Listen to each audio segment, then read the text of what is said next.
சுமார் 60 வருஷங்களுக்கு முன்னாடி புதுசா வீடு கட்டி ஒரு மனிதர் குடும்பத்தோட அந்த வீட்டுக்கு குடி போயிருக்காங்க.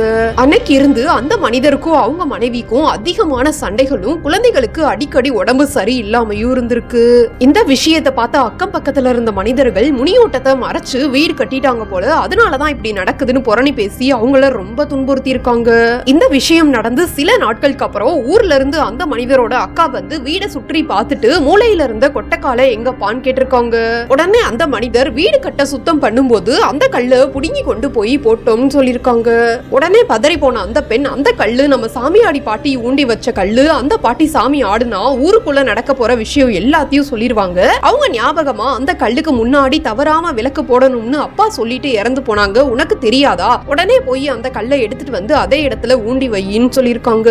அடுத்த நொடியே அந்த மனிதர் கொட்டைக்காலை எடுத்துட்டு வந்து ஊண்டுனதாகவும் அதுக்கப்புறம் சண்டை வராததுனால கல்லை எடுத்ததுதான் எல்லா பிரச்சனைகளுக்கு காரணம்னு புரிஞ்சுக்கிட்டதாகவும் சொல்றாங்க.